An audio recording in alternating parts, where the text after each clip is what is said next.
to play neck. Let's go, baby. Let's go. If you just missed it, breaking news, Pooh Bear.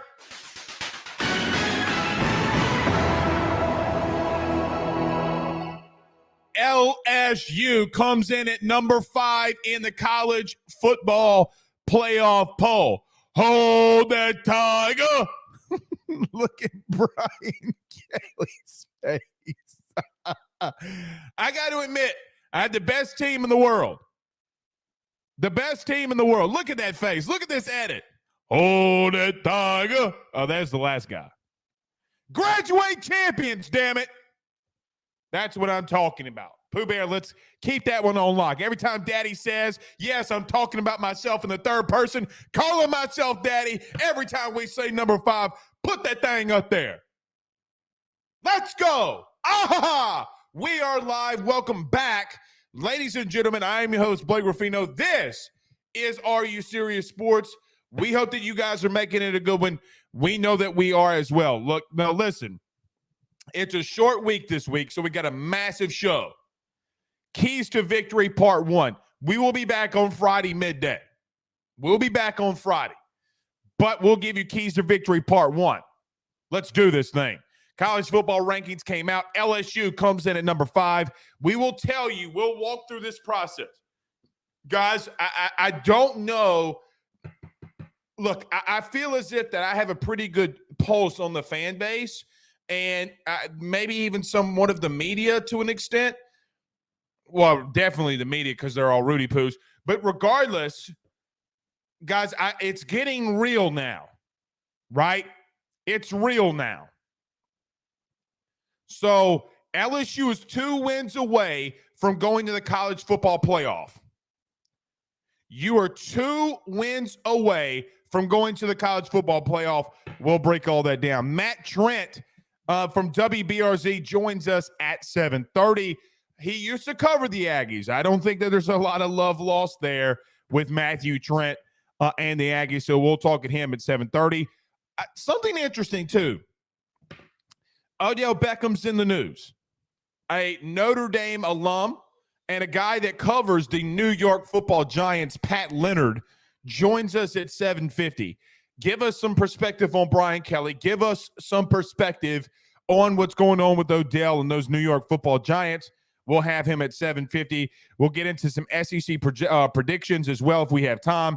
And as we do every Tuesdays and Thursdays, hashtag Ask Blake. So questions, thoughts, concerns, fire them inside the Rudy Crew chat, and we will get them. We'll try to get to as many of them as we can. Before we get rolling, though, in these comments, I want to give a special shout-out to our good friends over at XM Radio, Sirius XM, and our good friends over at the TuneIn app. Guys, we're making strides, making waves. So anywhere you listen to podcasts, wherever you listen to the live show, go listen to it there, okay? Let's start off with these comments. Blake Doucette says, started from the bottom, now we here. Started from the bottom, now we here at number 5. Let's freaking go. I dig it. I dig it. Kristen Connor says, top 5 in year 1 under Brian Kelly. Let's go. You know, Pooh Bear, we probably should have came out with that instrumental from Drake. Started from the bottom, now we here. I mean, because really, he's not lying. He's not lying.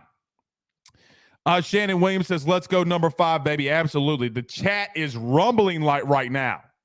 The chat is rumbling. Corey Johnson on YouTube says, big game boomer can't keep his mouth shut yet again. Yeah, who cares? I mean, who cares? Marcus Como sends us a $4.99 super chat. He says, let the band play next Saturday in College Station. I agree. Yeah, Pooh Bear, don't do it. I don't want that copyright. No. No copyrights here. Anything Drake gets flagged instantly. No. Ryan Williams, our good friend over at the Drake Williams Law Firm, drakewilliamslawfirm.com, says the Tigers are fire. What a ride this has been to the top 5, baby. It has been. And look, and listen. You're the only 2-loss national champion in the modern BCS era, college football era. It's happening. It's happening. I don't know what this is, but I think it's a troll. Powder Pafino says LSU number 5. It's happening. Powder Pafino. I don't know what that means, but I love it. I don't know what it means. Renard Williams says, what's up, Blake? What's up, Renard? Renard, put your show in the comments as well. I went on with them guys a couple weeks ago. Was really fun. Jared Guillory says, small game boomer, can you believe, was the first LSU naysayer after the rankings came out? Yeah.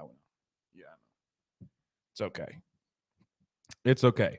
Powder Pafino says, if LSU beats 4-8, they won't be 4-8. Oh, they will be 4-8. Because they're 4-7 now. Kelly is the coach of the year. Well, he needs to beat Georgia too, because those rankings are going to come out after the championship games. He needs to beat Georgia. If he beats Georgia and they go to the playoff, he's going to be the national coach of the year. It's not because really you're not going to give it to Heupel because he's not going to be the SEC champ. He's not going to the playoff. I mean, maybe Sonny Dykes will get it at a TCU. Maybe. So, yeah. Blaise LeBlanc says no show tomorrow. No, we have the Ruffino family coming over here tomorrow night. Shout out to our good friends over at Mike's Catfish Inn in Amite, Louisiana, catering that whole puppy. So we start look, Italian families, brother.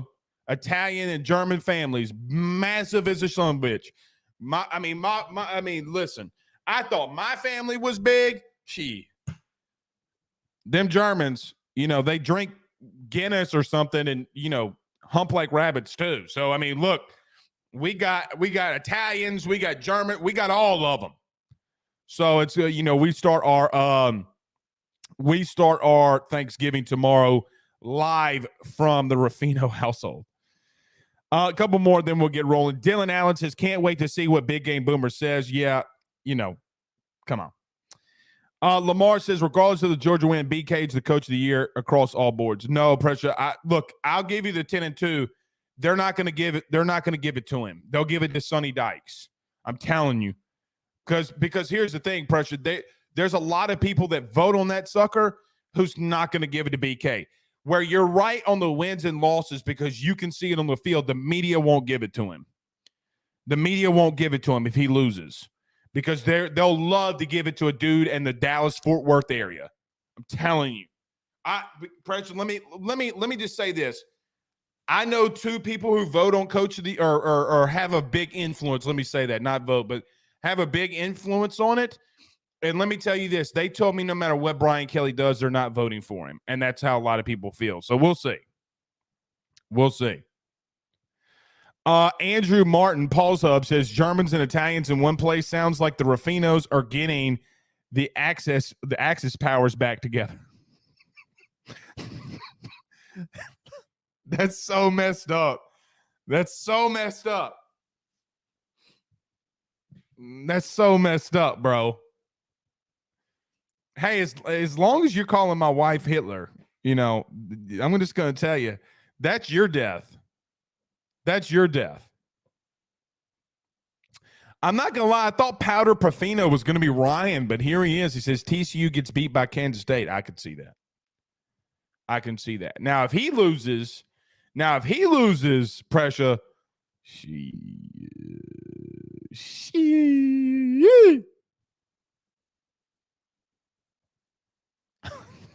everybody loves Paul's Hub. Man, Paul's Hub comes up with the most creative.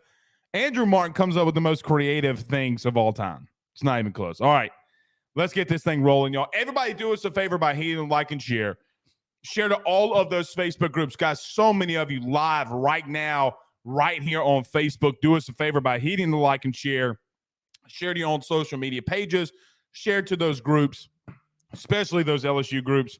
We greatly, greatly appreciate it. Also, if you are listening to us on YouTube, like, subscribe, notification bell. We greatly appreciate all of you doing that. And once again, if you're listening to us on SiriusXM, the TuneIn app, or you're listening to anywhere you listen to podcasts, rate, review, and subscribe. We greatly appreciate it. All right, Pooh, let's get to our first break. Let's talk about our good friends over at betonline.ag and our good friends over at GM Varno & Sons. Guys, you're 2 wins away. You're going to the playoff. Let's talk about that next.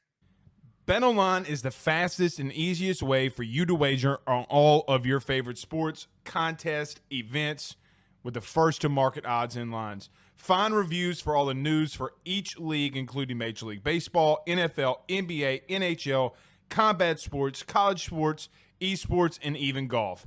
BetOnline continues to be the top online resource for all of your sports information for live in-game betting, props, and futures. Head on over to BetOnline today and use your mobile device to join and make your first sports bet. Use our promo code BELIEVE50, that's BELIEVE50, BLEAV 50, to receive your 50% off welcome bonus on your first deposit. That's betonline.ag, betonline.ag. With over 65 years of experience, nobody is better equipped to service in your vehicle than GM Varno & Sons. RV repair, big rig overhauls, motorhome chassis, routine maintenance, tire rotations, tire sales. No job is too big or too small over at GM. If you break down the side of the road in the greater Baton Rouge area, they will come and get you. And the best thing about that is that they can come and get you, and then they can bring your vehicle back to their shop and start the repairs right then. Again, GM Varno & Sons, go see them over at 2500 Fuller Boulevard. Give them a call at 225-664-9992, 225-664-9992. Tell them your good friend Blake Ruffino sent you on by. All right, let's get this thing started, y'all. So here's what the funniest thing to me is. Look, during the break, I regroup, get the notes ready and stuff like that. Browse Twitter, make sure nothing breaking happens, stuff like that. It's amazing to me how the media just can't get LSU's name out of their mouth. You can't stop them from winning the SEC. I told you this when the first rankings came out and I had LSU at number 10. I will tell you this now. Got ripped alive the Sunday I put LSU at number 10. Ripped alive. DMs, emails, text messages galore. Blake, you're an idiot. Ain't no way that LSU's going to be number 10. There's no way they're going to be number 10. Then the entire week leading up to Alabama, all I heard from people in this local media and people in the national media, even though it wasn't true, saying the only reason LSU is at number 10 is because to boost TV ratings. I didn't say anything. The only thing I told you was, no, that's not true. Now you go out there and you beat Ole Miss. You beat a ranked Mississippi State at the time. You beat the number 7 team right now in the University of Alabama. Now you have a chance in the next 2 games to go up against Texas 4-8 and the number 1 team in the country, the Georgia Bulldogs. Guys, you can win it. Now, Pooh, if we can pull this up, the playoff, just in case you didn't see it. Oh, my bad. This is the top 25 rankings as of tonight. I'm not going through all 25, but I'll give you the top 10. Believe it or not, Pooh Bear, I lied.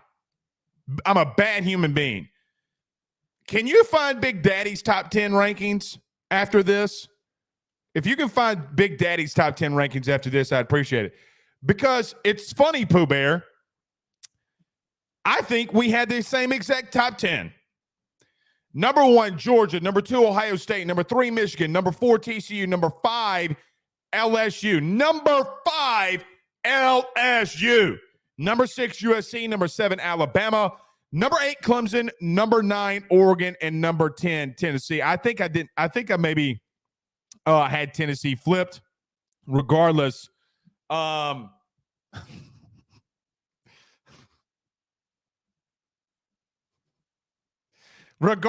I think it was our top 10.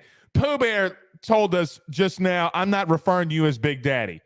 Okay, you're right. You're right. Okay, I'm never saying that again.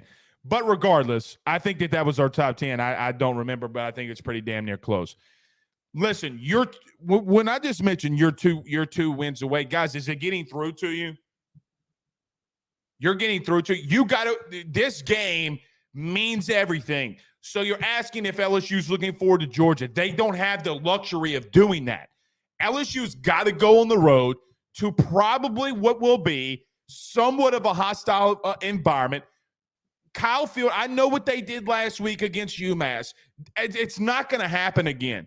I really do think that their fans are going to show up a little bit to finish the season, to watch and see if Texas A&M can knock off a number 5 team.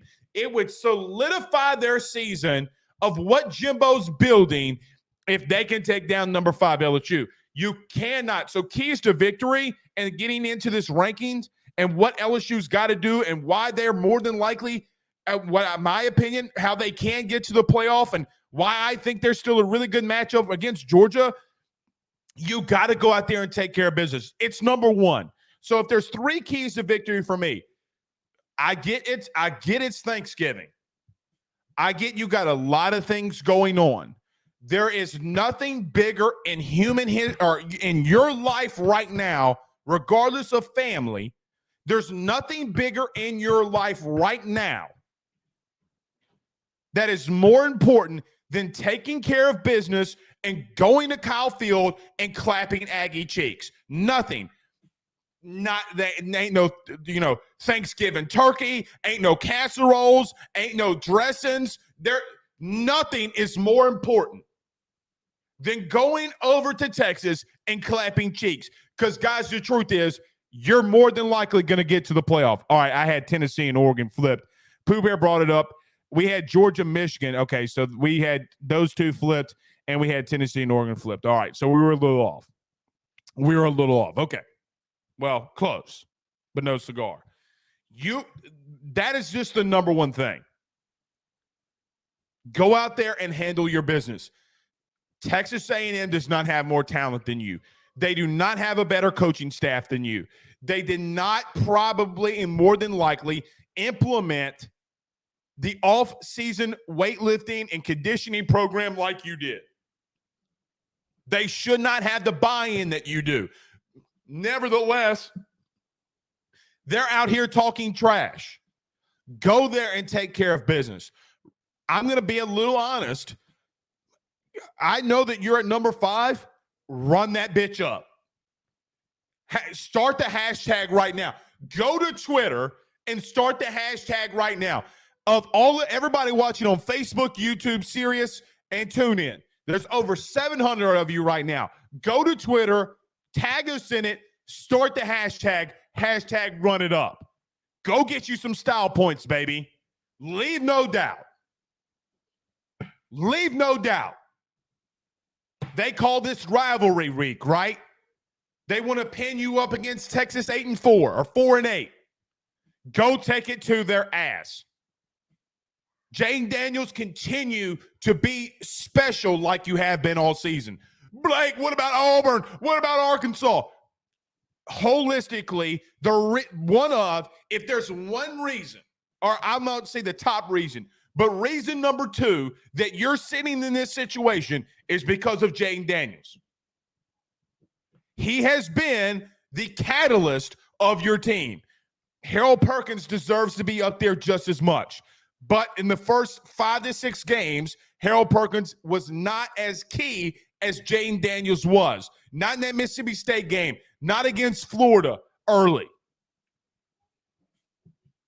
There's Dane Bergeron with the $5 super chat. Let's go. Run it up.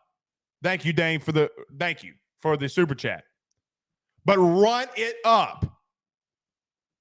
But the main thing in all of this, and point number 2, let Brian Kelly continue to be Brian Kelly. You want to get schematics about it? Guys, there's nothing. I could sit here and break it down all the live long day of schematics and what LSU needs to do very quickly. Do what you did last week. Do what you did against Alabama. Do what you did against Florida. Do what you did against Auburn instead of don't drop those passes. Continue to run the football at a high clip. Get Josh Williams involved. Noah Cain wants to run like his hair's on fire. Keep letting him tote the rock. Defensively, don't change a damn thing. They can't beat you. I mean, relatively they can, but that offense and that team cannot beat you from what we've seen them do this year. Run it up. Go out there with the fucking attitude that you want to put their dicks in the dirt. Pause. But you got to have the attitude that we're not leaving here without bloodshed. And you might say, why is Blake acting like this? Because, guys, you're here now. If you get into a situation where you got a one-loss USC team who runs the table and wins the pack, and you have a two-loss SEC LSU champion, you're going to have to remember, it's the funniest thing because a lot of times people won't look at the entire season. They will look at what you did the last couple of weeks. Remember LSU in 2019 when everybody's like, oh, the defense sucks. But all of a sudden, when LSU's defense started turning around and you beat Texas A&M 50-7, oh, well, the defense is pretty freaking good. Yeah, they did start coming around. Recency bias is a thing. Run it up. Run it up.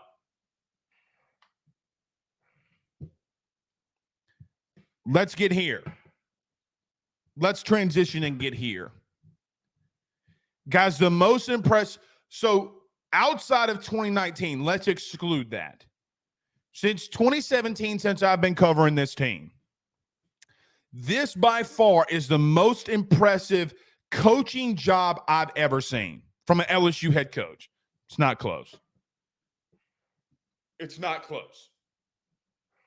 And to be a little honest, there are some coaching positions that I would take guys on this staff. I would still take Brian Kelly over Orgeron. Needless to say, I think that you guys, you need to start realistically wrapping your mind around we're 2 wins away. Now, all week, this is what you're going to hear. If you take care of business this week, and a lot of the LSU media, well, you got to take care of UAB and A&M. Shut up. We're here now. We're here now. Shut the hell up. I keep hearing everybody in the media saying Georgia can't be beat. You told me the same thing about Bama. Georgia's a better team than Alabama. I'm with you. Georgia has a problem with covering guys that can run and get on the edge. You kind of have a guy that can do that. Go watch Missouri. Go watch Kentucky this past weekend. Go watch other games that that Georgia has played, and they have problems with stopping guys and stopping dudes that have speed that can get the edge. Does that sound familiar to anybody that's an LSU fan? The eye in the sky doesn't lie. Well, Blake, they're really good up front defensively. Yeah, because teams try to run it right at them, which is the stupidest shit of all time. Tennessee legitimately lined up and tried to run it right at Georgia. If I forget the stat, let's just say for hypothetical sake, they had 100 rushing yards. 80 of those rushing yards came from the outside. Outside zones, Hendon Hooker, broken down plays, getting out into space. I will tell you this. Even right now, LSU and the way that LSU is playing right now is the best team that Georgia's faced all season. It's the best team that they faced all season. Go act like it. Prepare like it. Be like it. Because, guys, I can't believe this. I can't believe I'm saying this. There's a really good chance you can make the playoff. Now, we've come a long way from Florida State until now. Now it's serious. And everybody will say, well, guys, just relax. Bullshit on that relaxing. Bullshit on it, because you're here now. There is no tomorrow. You have to act like there is no tomorrow for you. All right. Pooh, let's get to a couple of these comments. I do want to get to this one. I think what C. King is trying to say here is Georgia QB plays into our hands. I don't disagree with him. You have to let, I can't believe I'm going to say this, but you do kind of got to let Stetson or Staquavius Bennett. Actually, Pooh Bear, we're changing his name. He's no longer Staquavius Bennett on this show. He's Stetson Bennett again. Let him beat you through the air. Let him beat you through the air. Look who it is. Look who returned. Lars Carville. Lars, I unblocked you today. I unblocked you, so be cool. He says, does Brian Kelly run it up, though? You're shit right he does. You're shit right he does. Now, I'm sure he will do things to make sure that his guys don't get hurt. You got to get style points, too. Ed Reader sends $20 via Super Chat. He says, hashtag run it up, hashtag Texas 8 and 4. I love it. I love it. I love it. Andre 3000, the real Andre 3000. Roses really smell like boo, boo, boo. I know you want to thank this shit. Don't stank.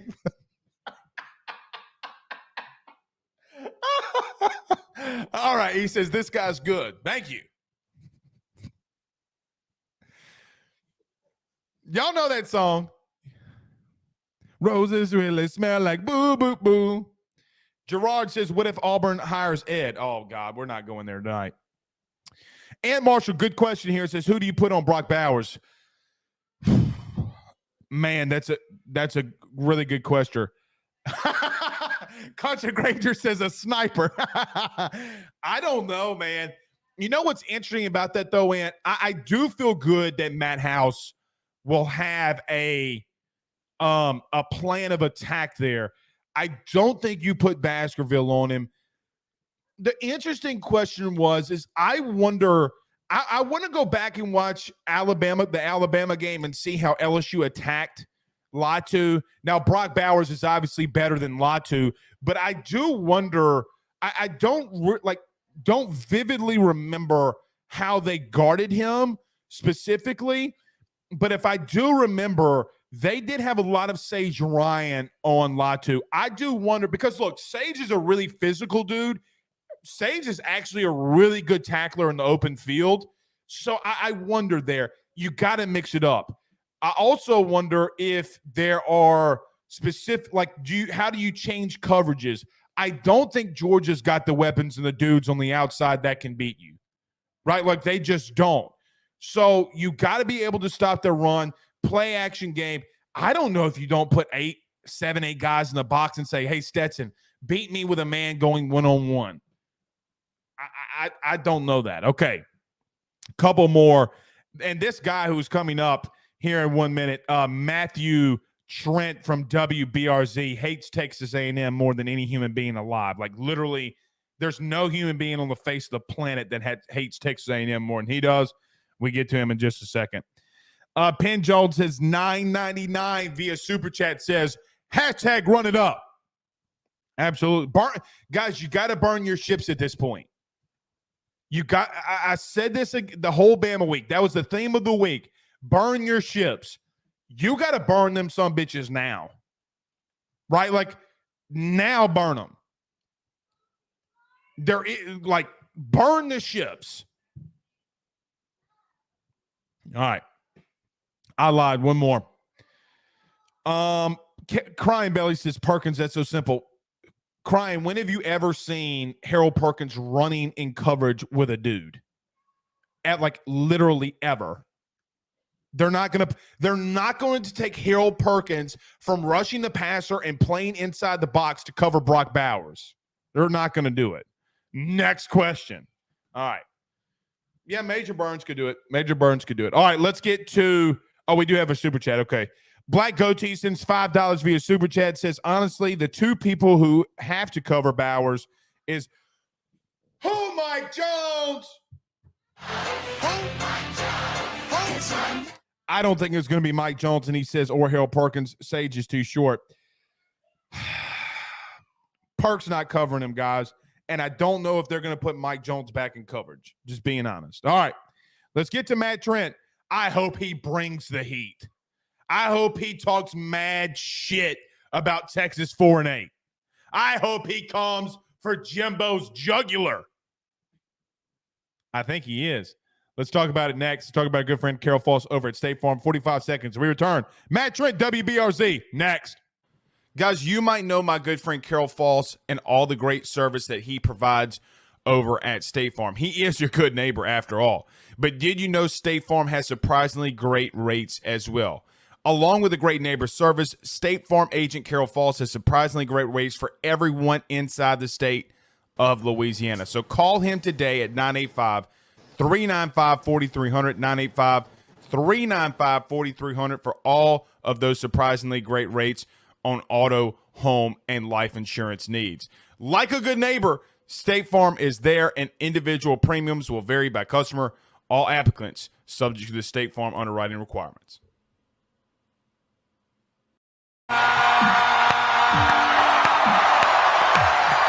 Matthew Trent, WBRC Sports, hashtag free Matt Trent. What's up, buddy? Your photo's a little grainy. I hope this works. We can't really see you or hear you. How you doing? Can you hear me now?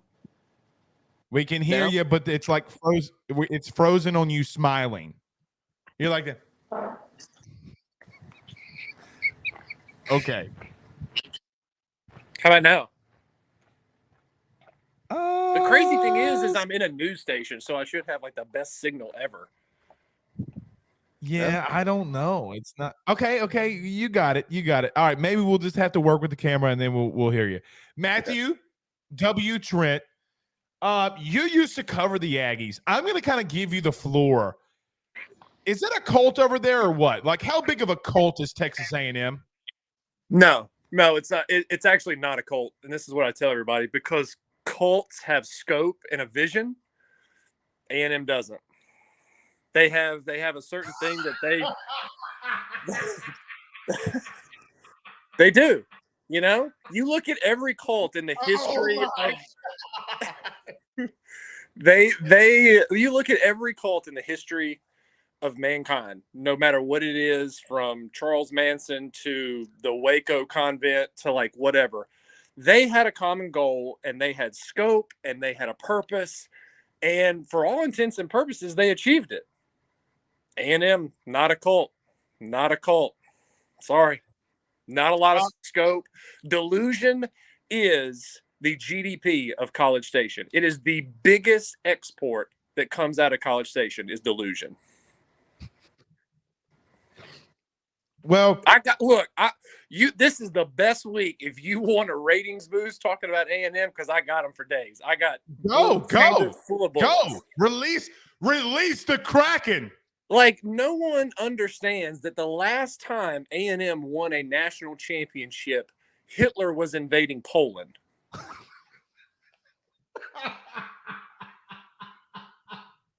1939. 1939 was the last time A&M won a national championship. Okay? Just saying. And how many times has Good Rock, the Good Egg, how many times have they been in the SEC championship? Because they haven't won one. How many times have they been? They've never been. Also zero. I'm just saying. I think everything that's, and this is why, like, all right, stay still. There you go. There's the camera. I think this is why this year has been so enjoyable for everyone. Like, not LSU fans, but just like SEC football fans, is because we've been waiting for this so long, because A&M fans do not understand that they are the butt of every single. They don't get it. They do not get it. They don't get it. I love that, like, what I always used to love when I was in College Station and they would play Texas in something, because they're huge rivals. Okay. They don't play each other anymore in football, but they love to talk about each other's. And like, Texas is not free from, Texas isn't innocent in this either, but they love to like talk shit about Texas and like whatever. And when they would play them in like baseball or like volleyball or something, and A&M would win, they would chant SEC, SEC. And I would be like, wait a minute.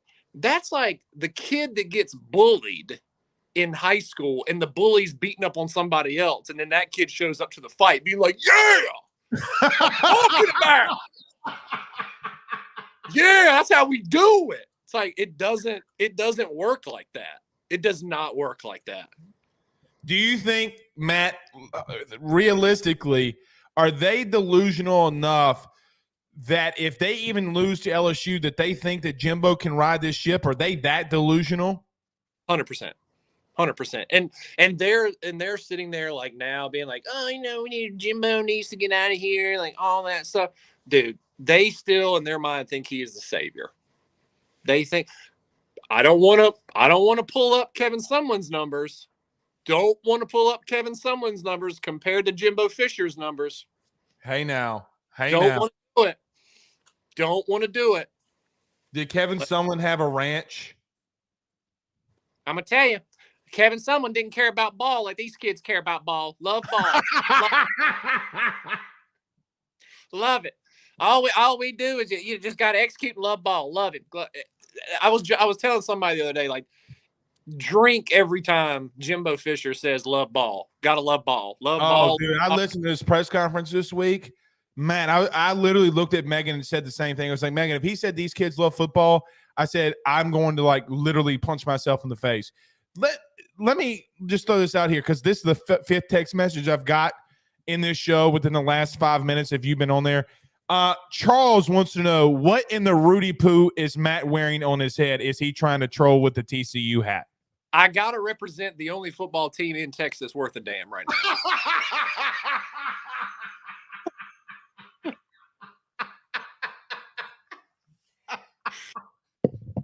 Sorry. Look. Oh, God.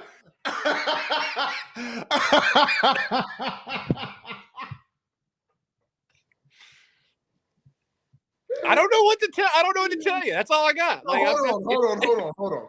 Before I choke myself to death on this goddamn cord, let me ask you this. Hold on. Did you go out today before work and go find a TCU hat just for that one line? Like, have you been preparing for this? No. I've had this hat for like 3 years. I bought it when I was in College Station. Because what I love to do is if like Aggie fans are so easy to irritate. Like, you can't spell agitated without an ag, you know? Like, you can't do it. And I would love this is the best damn week ever.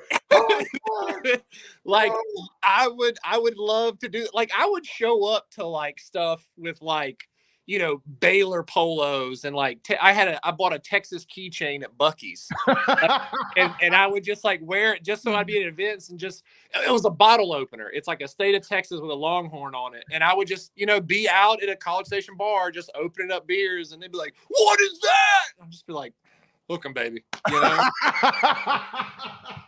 You know. Were you born? Were you just born this active as a troll? I mean, did you just like wait, or Blake, you wake up one day and it just happened? Blake, I grew up in a family where if you're not getting picked on, then there's something wrong. And that's how like there are certain people that are like that. Like if I like you, I'm going to pick on you. But I just trust me. I know. It's just my nature. But with A&M, it's so easy. It's so easy. Like the yell leaders and stuff, like they don't get it. Okay, so tell me about that. Let's get it. So the midnight cheer, whatever the shit this is, can you explain it a little bit to me? Because I really don't get it. Like the midnight yell, like can you explain it to myself and the listeners? Because I have no idea what they're trying to accomplish. So midnight yell is basically just a glorified pep rally. Like it really is. So what they do is I think it's every Friday night before the game. If I remember correctly, like it's open to the public. Like you can just roll in Friday night at midnight yell, and it's at Kyle Field, and the fans and the students and whomever show up, and the yell leaders just do those cheers. Our chief meteorologist, Josh Eaches, put it perfectly. He was like, if you really listen to the jokes, they would have been absolute bangers back in the 60s. Like they're just like, which is funny because they're getting roasted by a weatherman. They're getting openly roasted by a weatherman. Josh Eaches goes hard. Don't y'all sleep on Josh Eaches. But it's like, it's just that's the thing is like, they're sitting there and they're just like, that's like hilarious. And then everybody's just kind of like, dude, no, it's not funny. Like, you're weird. Like, you're dressed like a painter. Like, it's strange. You know, they're dressed like Mario and Luigi. They do. They dress like painters. They do. And they roll. But you know what the crazy thing is, and people really don't. They're actually like popular kids. Like, they're voted on. You're voted on by the student body to be a yell leader. No way. No way. Promise you. If my memory serves me correctly, I know at least like it's either all of them or like to be the main one. I think you are voted on by the student body. I don't mean this in a wrong way, but I'm pretty sure I'm cool enough to know that I'm not going to campaign to yell. No, but dude, I'm telling you, like, that's weird. They are held in very high regard at A&M. Like, they're the cool kids at A&M, which tells you everything you need to know. God, this makes so much sense now. The simple fact that you said you had to represent the best team in Texas, which the truth is that you're not really lying, as they come in at number 4 tonight, which is just so comical because they were the last team in Texas. I thought they would be number 4 this. But right now, in terms of Texas teams that are worth a damn, it would be TCU, and then second would be A&M Commerce, a Division II school whose first year in D1 was this year, played in the Southland, did pretty well, and you know, won some games. But after that, it's just like Texas, Baylor's iffy. You know, hell, Texas State might be in the top 5 of Texas teams that are worth a damn. True. But I'm like, do you think this game's going to get really ugly? You think LSU's going to put it on them? The only thing though that scares me, and Brian Kelly kind of alluded to this, they got talent. The scariest team is the team that has nothing to lose. You're right. They have like, what do they the only thing they gain from this is to ruin LSU's postseason hopes, because LSU's like already in the SEC championship. So really, oh no, not again. Sorry. It's funny because I had an Aggie buddy of mine call me right then. He's pissed. He's pissed. I swear. He's so like that's the only thing they're trying to do is play spoiler, right? Like to me, again, I can't say this enough. It really does feel like last year's A&M LSU game. I'm not saying that like A&M's going to win. Well, yeah, and look, LSU played spoiler, but I mean that I do feel like that's different in the sense of the stakes of LSU this year are obviously much higher because, Matt, the truth is, if LSU wins the next 2 games, they're going to the playoff. Yeah, you're not, because the committee would have had an excuse this week to put USC above LSU. Okay, so. And I don't think they get out of Notre Dame. So, I mean, the stakes are really high on this one. I just think that, like, for me is I think we have to stop saying that, like, LSU controls their own destiny, because they do, but they don't. Like, if you take care of business this weekend in the SEC championship, yeah, you make your case a lot better. But really, like, the hands of the committee hold LSU's fate firmly in them, and they could go either which way, even if they win out the next 2 games. Because if Georgia wins out and the loser, of Michigan, Ohio State, who knows how far that'll. Well, if Georgia wins out, then LSU's not in. Yeah. So, they're not in. It's like, the loser of Ohio State, Michigan, how far do you drop either one of them back? If it's Michigan, do you drop them out of the top 4? If it's Ohio State, what do you do? And then it becomes like a little, and then like there's just so much stuff going on that LSU has no control over. I will push back and disagree with this. If LSU wins out, I get it. There's no way they can keep them out. There's just no way, because, man, at that point, they will be the only team in the country that at the time of playing has beaten 5 top 25 teams at the time that they played them, right? Yeah. Not only would it be the 5th, but the next team would be Georgia at 3. Mm-hmm. Okay. So, I mean, again, and USC's schedule. Matt, let me ask you this. If I just came to you with a blind resume and said, hey, this team's got 1 loss, but their opponent's record and their strength of schedule is 64th, but this team is in the best conference, has a number 3 strength of schedule and lost 2 games. I mean, because, you just get to a situation where how much does this resume hold up for LSU? All right, Matt Trent join us. Is there anything else weird about A&M? Like you say, you have stories for days. How much time you got? I mean, I got 3 minutes. Oh God. I'm trying to think of like other weird stuff. Oh, like don't let anyone tell you that College Station is a good time, because it's not. It's not. I have been to funerals that are livelier than an A&M tailgate. That is the God's honest truth. Oh my God. That is the God's honest truth. It's terrible. Right, I told you to bring the heat. I did not expect this to happen tonight, but God, this is so great. It's terrible. College Station is awful. It's terrible. There's a great picture that I saved in my camera roll. It's got a picture of like a cow field. There's like cows in it, and it's got a woman like flashing the cows, and the picture is taken from the back, and it says Mardi Gras at A&M.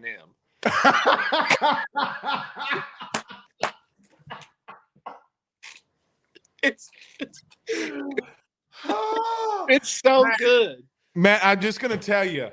I just got a text from our people over at Tune In and XM, and it had 3 little crying face emojis on it. So they're listening. Y'all don't I encourage everyone to, if you have the time, just spend a week in College Station. Just spend a week. And it's Matt, could I survive in College Station? Would I want to pull my?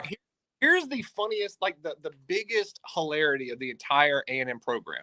Okay, the 12th man. Okay, here we go. You know, they talk about the field and the fans and all that stuff. So the story of the 12th man, E. King Gill, it was back in like the first early days of the program. Okay, A&M's playing football. And due to injuries and all sorts of stuff, they don't have enough players. They need 1 more player. And the coach at that time, as the story goes, he turns to the stands and he goes, is there any one of my brave and faithful Aggies that will come down here and put on the pads for the Fighting Texas Aggies? And E. King Gill, I think he was a student at that time, I think, whatever, came down from the stands. He said, it's me, I'll do it. So he stands on the sidelines, okay, in that game. Number 1, he never played in that game. Never. He never played in that game. So are you telling me that the 12th man is a lie? Not telling you it's a lie, but it's a huge metaphor. The thing about A&M is that they are constantly on the sidelines watching everybody else achieve greatness. My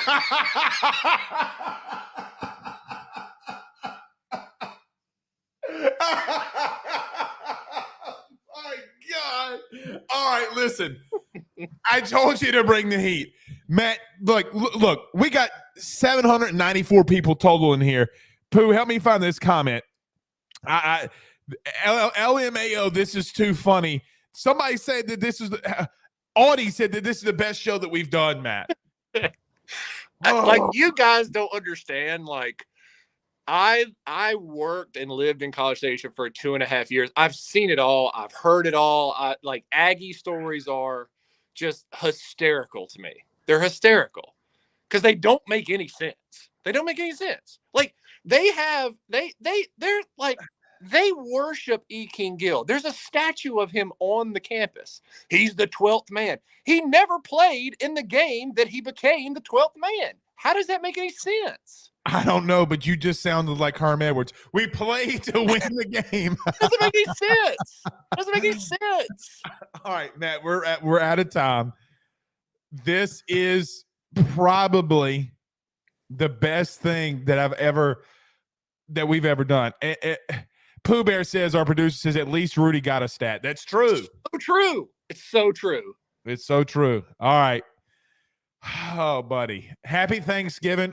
So you're going to still be in town, or are you going back home? And well, I'll be here. But I'm getting up bright and early Friday morning and driving to College Station, baby. I picture in the Dark Knight movie where the Joker at the end, he's in the police car and he's just got his head out the window.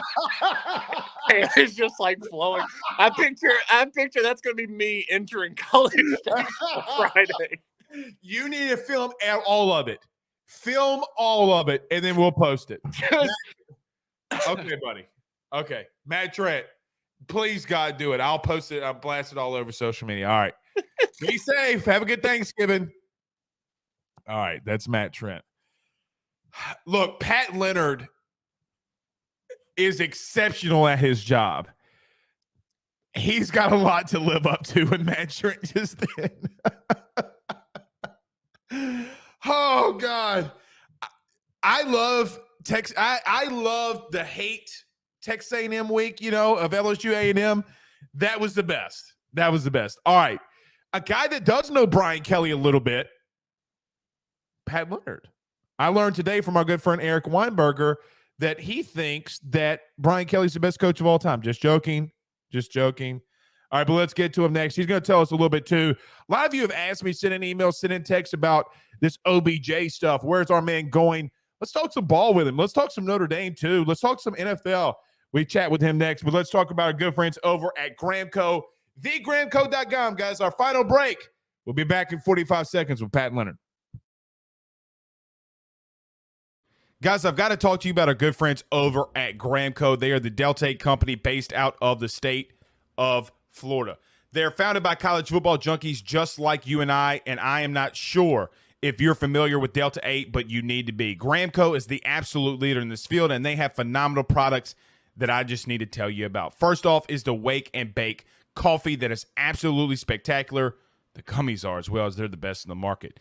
So go to thegramco.com right now and use the promo code AYS25. That's thegramco.com, AYS25 promo code to get 25% off of your order. Jump on this fast, as it is perfect for holidays, anniversaries, and everyday use. Gramco is hemp-derived and completely legal inside of the state of Louisiana. No medical card is needed, and shipping is very discreet. You must be 21 years older to order. Again, that's thegramco.com. Use that promo code AYS25. All right, we are joined here by our good friend Pat Leonard. You can follow him on Twitter at PLeonardNYDN.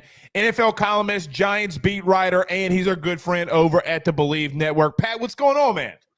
Blake, how you going to make me go after Matt, man? How you going to put me right behind that? I didn't know it was going to happen like that. I should have known that he was going to rip them alive, but I did not see that one coming. Pat, I got to be honest. I didn't see that one coming. Nevertheless, it's going to be fantastic. All right, I do want to get to it, but I want to get to the OBJ stuff. I've been, monitoring this. I mean, obviously, he's an LSU guy. We've all been seeing it and stuff like that. But I got to ask you this. As a Notre Dame dude yourself, you surprised a little bit about Brian Kelly year one at LSU? No, I'm not surprised he's succeeding. I think everybody at Notre Dame thought he was a good coach. It was always just with him at ND. It was more about, was he there for that job or was he there to continue climbing? And, listen, I think everyone at Notre Dame is grateful for what he helped build there, but obviously left on bad terms. But I don't think it's shocking that he's having success with obviously one of the programs that recruits as well year in and year out as any in the country, right? No, I wouldn't say anyone in Notre Dame or Indiana is rooting for him, but I wouldn't say they're surprised either. Yeah, and look, I think a lot of people, especially here in the beginning in Baton Rouge, didn't know what to expect of Brian Kelly. Only thing that we saw was he was red-faced on the sidelines at one of the most prestigious college football teams in America, and then he comes here, it's like, oh, man, this might not go over too well. Some people thought that. They thought he wouldn't be a fit. The fit at LSU is winning. So I think he's been okay there. Two big games this week. You think he could find a way to pull it out? Georgia's really good, but I mean, you've known Brian Kelly for a while. Do you think that if there's anybody that can find a way, do you think he could? Yeah, he's a good, strong in-game coach. The things you're talking about, that the more the questions are about, like you said, at Notre Dame, he had a penchant sometimes of going off on the sidelines, and kind of Right. you'd ask a question of how much in control is this guy right now? And then obviously, right when he got to LSU, the whole family thing he did at the basketball game, the in the inauthentic nature of sometimes of how things might come off. But like you said, those things are not football, and real football is what Brian Kelly knows and does. And really the best thing he is at, Blake, is creating and sustaining a competitive program. Not that LSU needs help competing, but when you talk about in the SEC, where one down year is unacceptable for a program like the Tigers, I think what you get in Brian Kelly is a guy who understands that threshold and that expectation, and could get it done down the stretch here, but also will make sure every year that there isn't a huge drop off. Do you think that he would ever entertain? Now, I know he's getting older in his career, but do you think he'd ever entertain the NFL? I know that he has several times, and I wouldn't put that past him at all. Yeah, I think it would, the stars would really have to align to leave an opportunity, a job in a program like LSU, because Kelly is smart enough that, and this too, like you look at the landscape, there are plenty of coaches out there who have tried the college to pro move, or even assistants in the NFL who have been excited about a fast rise to an NFL head coaching job. But if you don't have the quarterback and you don't have strong ownership and you don't have cap space, you ain't getting it done. And so I would tell you this: Kelly is smart. He would have a plan, and he would only leave if the quarterback and the organization were right there and ready, set, go for him. Yeah, Matt Rule says hello. It's probably from Nebraska too, All Yeah, right. exactly. I do got to know this because me and, Eric Weinbacher, our good friend over at the Believe Network, we talk about this kind of stuff because, obviously a lot of the LSU guys come around. We see them, we'll have them on, whatever. I got to know what you're hearing around this OBJ thing. Now, I saw a tweet from you, I think it was today, and you said, if I'm the Dallas Cowboys, I'm hosting OBJ as like, I forget how you worded it, but like the lead dude, the lead guest, the lead fan, however you worded it, on Thanksgiving or this weekend. Yeah. I thought that it was interesting you say that. What's going on with this former LSU wide receiver, Odell Beckham Jr.? Yeah, well, he's scheduled to visit the Cowboys on Monday, and I've known Odell for a long time. I covered him here in New York, and I know a lot of people around him. And you and I think everyone has to agree right now that the way he has built up this free agent sweepstakes, only he is capable of creating this kind of leverage. And listen, you could say he's been injured a lot. You could say he hasn't played a lot of football, but the guy scored 7 touchdowns in 12 games for the Rams last year, and they wouldn't have won the Super Bowl without him. That's But right. the way that he has this ramping up towards Thanksgiving and into this weekend, the marketing behind it, first of all, is genius. But secondly, we know Jerry Jones loves spectacle. We know Odell Beckham Jr. loves spectacle. And I just wouldn't put it past him. I'm not saying it's going to happen, but would it shock you if Odell was sitting up there in the box at AT&T Stadium, down the hall from me, and sitting, maybe not right next to Jerry Jones, but guest of honor? And I was joking, the NFL should just have him do the ceremonial coin toss. But I wouldn't put that. Would you put that past Jerry Jones and No. Odell Beckham Jr. of doing? Would you put that past them? Right? No, Pat, because if you remember, what was it a couple of seasons ago when Jerry Jones kneeled with the players and he got ESPN to put the camera right in his face? Nothing surprises me with Jerry Jones at this point. That's right. And think about this too. First of all, he's scheduled to visit the Giants supposedly after the Cowboys as well. That would be a second visit.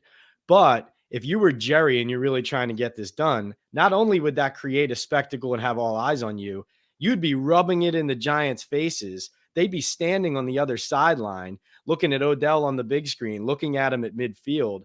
I actually think it would be fascinating. I mean, this game could honestly set like an NFL record for a regular season game for viewers already. Imagine if OBJ is in the mix. Frankly, whether he's there or not, though, Blake, this is the Odell Bowl. It does seem to be trending closer to the Cowboys or one of these other suitors rather than the Giants.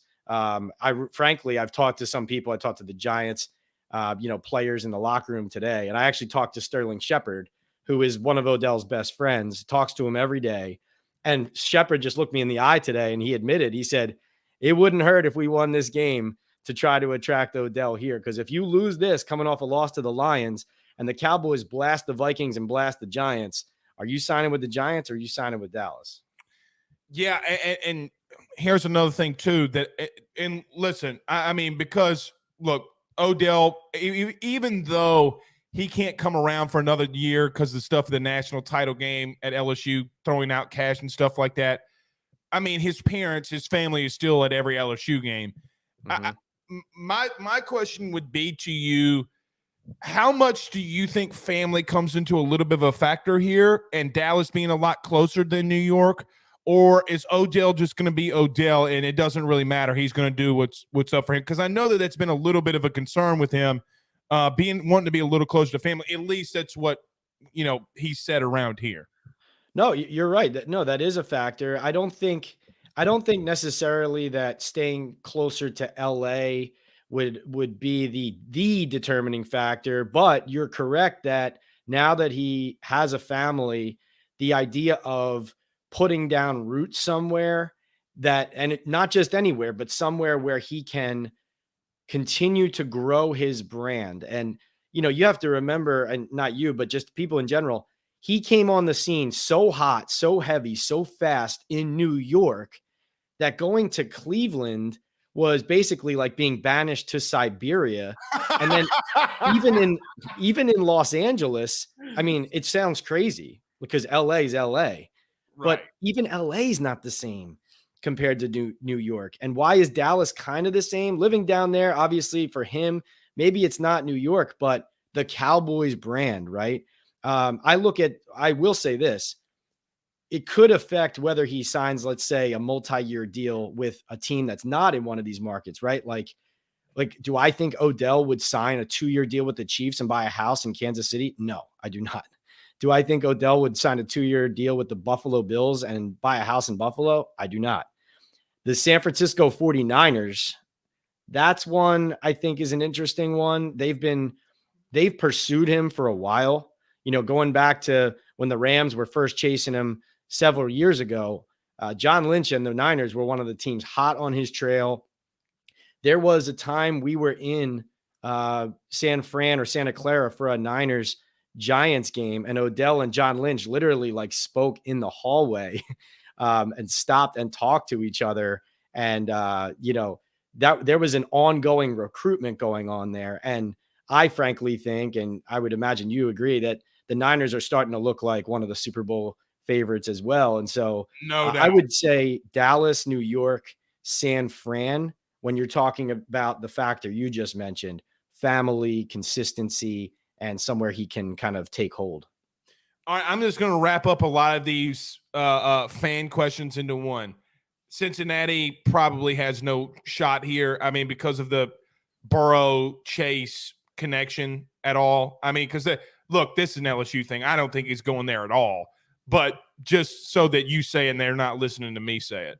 That's interesting. I have not heard that. I will say this. Financially, Odell wants to get paid, and he's trying to leverage this into the best contract as well. The feeling I'm getting is that the contract isn't there that he wants. And frankly, a lot of people think if the contract was there, that he would have already signed somewhere. So a team like the Bengals, who are attractive, there's the LSU connection. If they forked over money that another team wasn't willing to do, plus they have a team that went to the Super Bowl last year, I would say that's not impossible, though I have not heard that at this point. All right, a couple more questions for you. Pat Leonard is joining us. We'll let you know where you can catch all of his stuff. Pat,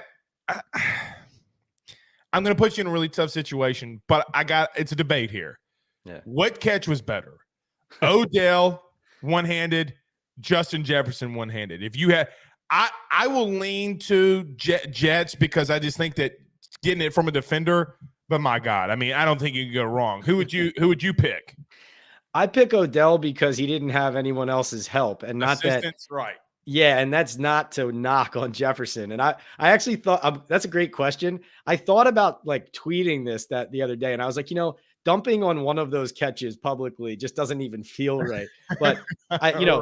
the down and distance and situation of the game that Jefferson caught his in as well. I mean, it's hard to put that second, but I think Odell doing it. And honestly, let's just face it. Everyone started trying to perfect that once they saw him do it. I mean, before he did that, we didn't even know that was possible. I'll never forget. I was on the sidelines. I forget the game. I'm pretty sure it was Orgeron, but I forget the game LSU was playing, and the receivers were in the back of the end zone, trying to do it. And Orgeron in that raspy voice says, "What the shit are y'all doing? You ain't Odell. You'll never be Odell. Stop doing it like Odell." By the way, a guy by the name of Jamar Chase was a freshman on that team, and so I'm pretty sure he could do it. So I just was like, Ed, you might want to relax there. Really interesting. I do got to ask you this. I'm a big Yankees fan. I don't know if you're a Mets Yankees fan. I don't know. We don't have a major league team here in Louisiana. Yankees are always going to be one. Braves, Astros. Mine has been New York. Let me ask you a specific New York question, though. Jets are doing pretty well. Giants are doing pretty well. Mets have been pretty decent. Yankees have been decent. Is it pretty alive up there in New York now? Because, I mean, look, for a long time, it seems like, look, there has been some success, but a lot of teams in New York are having success now. Is there a different kind of sports buzz in the Big Apple? Absolutely, yeah. And I would say it could change and go downhill fast if Aaron Judge doesn't come home from San Francisco. I will cry. Yeah. We're following that very closely around here.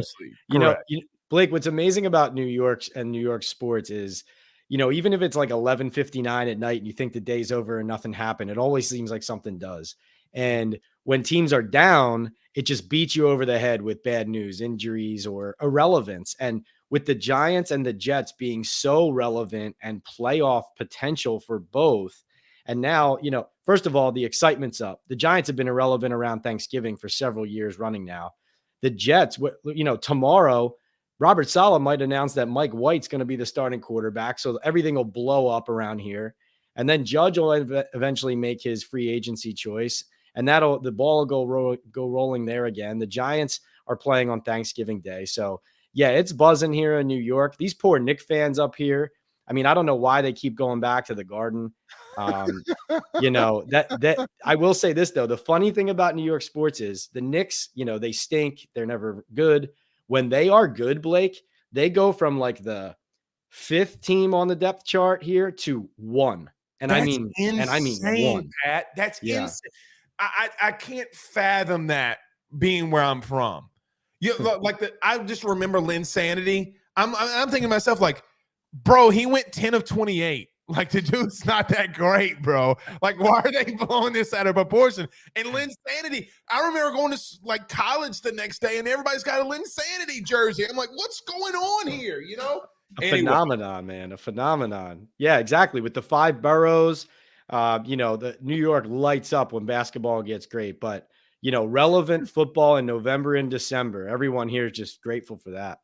All right, I lied. Last one. Brian Daboll, when he got hired in New York, I've known Daboll since I think 2016 during the Manning Passing Academy. I would do a lot of offensive line stuff. Brian Daboll has been absolutely fantastic. Probably one of the best play callers, if not the best play caller in the NFL. In my personal opinion, I could be wrong there. What's it been like covering him, my dude BD?